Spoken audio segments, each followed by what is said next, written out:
L'immigration, opportunité ou menace pour le marché du travail? L'impact de l'immigration sur le marché du travail est un sujet récurrent dans les médias, notamment en cas de contexte économique fragile ou d'élection. Certains pensent que l'arrivée d'immigrés représente une menace pour l'emploi, alors que d'autres y voient une opportunité pour l'économie. Définissons d'abord le terme « immigré ». En France, une personne est immigrée lorsqu'elle est née étrangère, dans un pays autre que la France, et qu'elle vit sur le territoire.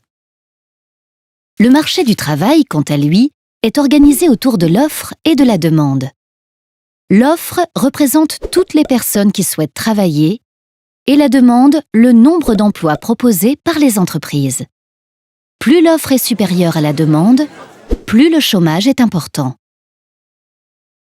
Ainsi, selon la théorie du marché du travail, les immigrés augmenteraient l'offre et donc le chômage à court terme. Cependant, d'autres facteurs peuvent jouer un rôle important. La flexibilité du marché du travail. Lorsque le marché du travail est flexible, les salaires s'adaptent plus facilement à l'augmentation de l'offre. En effet, lorsque l'offre augmente, les salaires auraient tendance à baisser car les entreprises n'auraient pas de difficulté à recruter, même si le salaire est moins attractif. Cette baisse de salaire permettrait aux entreprises d'embaucher plus, ce qui contribuerait à diminuer le chômage.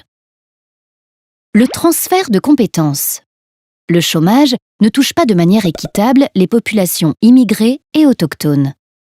En Europe, le taux de chômage des populations immigrées est en moyenne 70% plus élevé que celui des populations autochtones.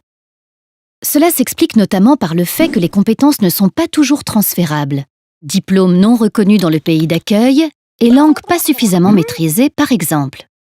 Ou par la discrimination à l'embauche, c'est-à-dire le fait de favoriser un autochtone à un immigré alors qu'ils ont les mêmes compétences. Ainsi, les personnes immigrées sont souvent orientées vers des emplois peu, voire non qualifiés.